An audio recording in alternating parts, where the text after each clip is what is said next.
अंधेरी रात, मेघालय का नोहकलिकाई वाटरफॉल, जिसे चारों तरफ से बादलों ने ऐसे घेर रखा था मानो उसकी सुरक्षा कर रहे हो। रात के अंधेरे में झरने की आवाज ऐसे महसूस होती थी जैसे किसी दानव को जंजीरों में जकड़ रखा हो और वो छुड़ाने की कोशिश कर रहा हो। इसी बीच गांव की तरफ से एक शोर गूंजता हुआ झरने की तरफ आया। वो भीड़ एक लड़के के पीछे भाग रही थी जिसके हाथ में एक चाकू था। वो लड़का भागते भागते नोहकलिकाई वाटरफॉल पर आकर रुका। भीड़ भी कुछ दूर रुक गई।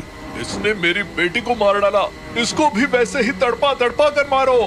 मारो मारो मारो मारो। अचानक उस लड़के को एक आवाज सुनाई दी, कूद जाओ, कूद जाओ, खत्म कर दो इस जीवन को, कूद जाओ, कूद जाओ।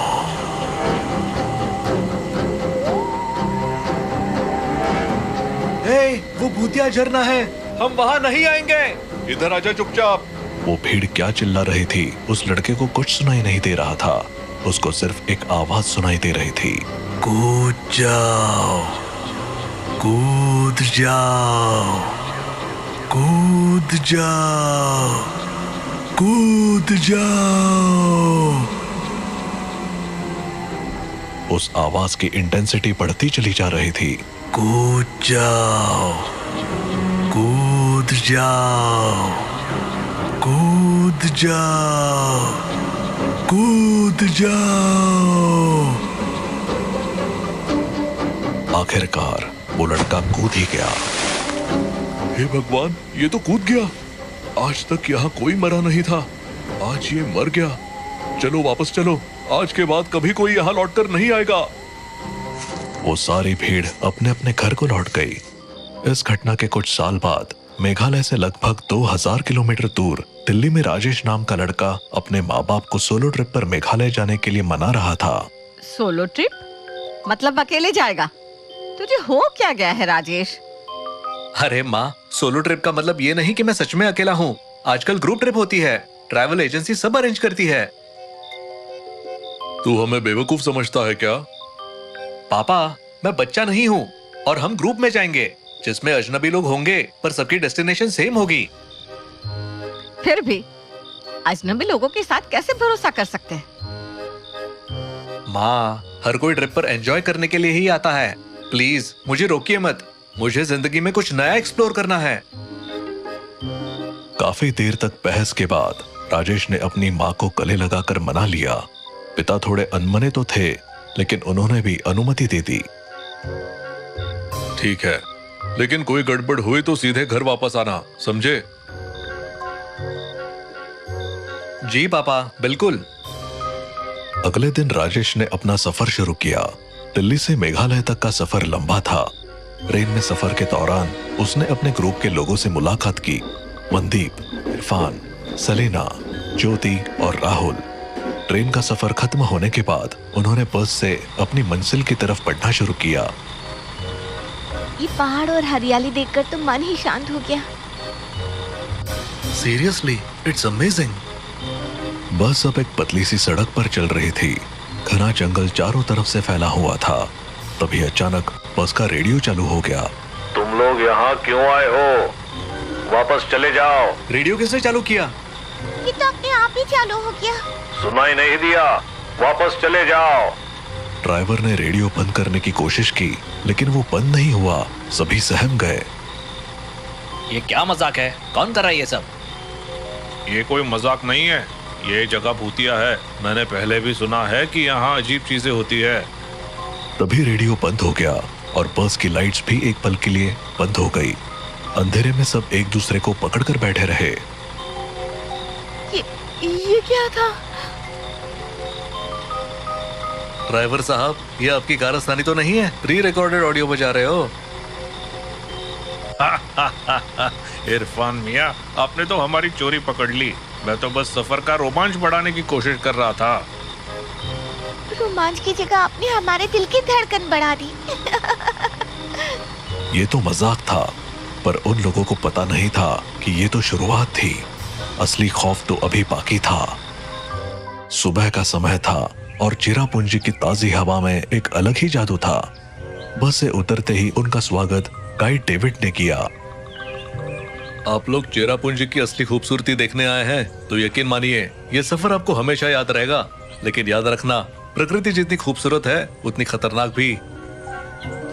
आप तो शुरुआत में ही डरा रहे हैं। डरना मत, मैं साथ हूँ, चलिए चले। डेविड उन्हें एक एक जगह लेकर गया।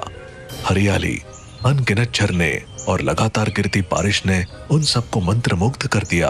बादलों के पीछे चलते हुए उन्हें ऐसा लग रहा था जैसे वो किसी जादुई दुनिया में आ गए हों। ये जगह तो सपनों जैसी है, मैं यही रहना चाहती हूँ। यहाँ सिर्फ घूमने में मजा है, रहना मुश्किल है। हमेशा बारिश जो होती है। जो भी हो, ये सफर जिंदगी भर याद रहेगा। घूमने के बाद वो एक छोटी सी ढाबेनुमा जगह पर बैठे।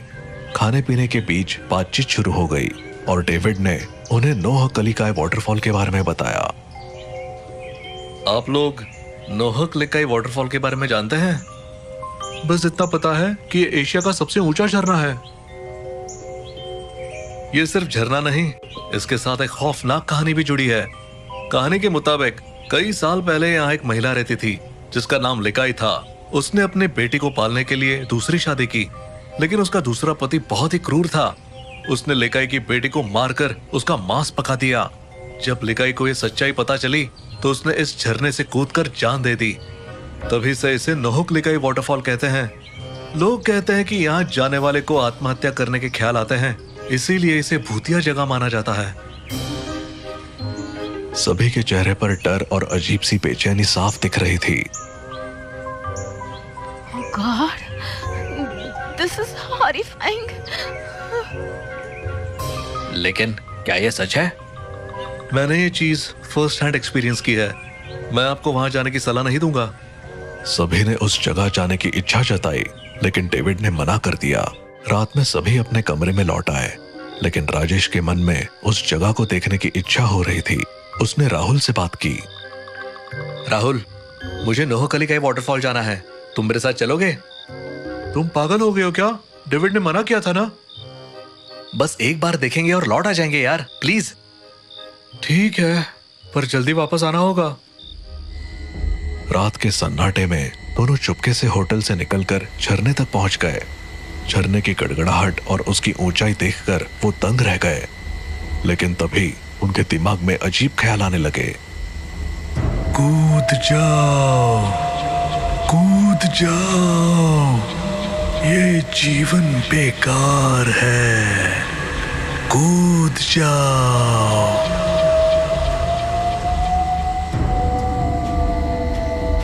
राजेश, ये आवाज सुन रहे हो ना? हाँ, हमें यहाँ से निकलना चाहिए। राजेश ने वहां से हटने की कोशिश की, लेकिन राहुल वहीं रुक गया। राहुल, चलो यहाँ से। कूद जाओ, कूद जाओ, कूद जाओ। राहुल जैसे हिप्नोटाइज हो चुका था। राजेश ने उसे बार बार बुलाया, लेकिन राहुल ने झरने की तरफ कदम बढ़ा दिए और अचानक उसमें कूद गया। राजेश भौंचक्का रह गया। डरा सहमा राजेश होटल वापस भागा और सबको जगाकर ये बात बताई। सबने उसे बहुत डांटा और फटाफट झरने की ओर दौड़े। वहां पहुंचने पर उन्हें राहुल का जूता मिला। ये क्या हो गया?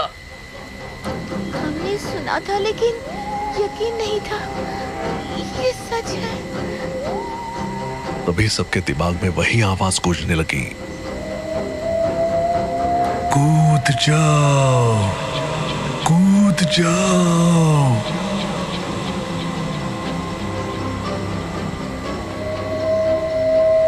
यहाँ से भागो, जल्दी। सभी लौटने लगे, लेकिन तभी सेलिना ने अचानक इरफान को झरने में धक्का दे दिया। सेलिना, तुमने ये क्या किया? मुझे भी वही आवाज सुनाई दे रही थी। मैं खुद कूदने वाली थी, लेकिन अचानक उसे मारने का ख्याल आया। सभी हैरान परेशान होकर सेलिना को लेकर होटल लौट आए। सेलिना झूठ बोल रही है, ये उसका सिर्फ बहाना है। मर्डर हुआ है, हमें पुलिस को बुलाना चाहिए। हाँ, सच पता चलेगा। ये कत्ल है, इसे छुपा नहीं सकते। सच कह रही हूँ, वो आवाज मेरे दिमाग में गूंज रही थी। मुझे नहीं पता चला मैंने क्या किया। रुकिए, आप लोग समझ नहीं रहे हैं। ये घटना अजीब है, पर मैंने पहले भी ऐसा सुना है। नोहक लेकाई वाटरफॉल के पास जाने वाले पहले सिर्फ खुद को नुकसान पहुंचाते थे, पर कुछ साल पहले एक लड़के ने गांव में किसी का खून कर दिया और भागकर वही जाकर खुदकुशी कर ली। तब से वहां जाने वालों को आत्महत्या के ख्याल के साथ साथ किसी और को भी मारने के विचार आते हैं। ये जगह अब खतरनाक हो चुकी है। ये सब अंधविश्वास जैसा लगता है। आप माने या ना माने, लेकिन मैंने ये बात कई बार सुनी है। ये सब उस लड़के की आत्मा कर रही है। सभी के चेहरे पर डर का साया था। किसी ने सोचा नहीं था कि उनका सफर इस तरह एक पूरे सपने में बदल जाएगा।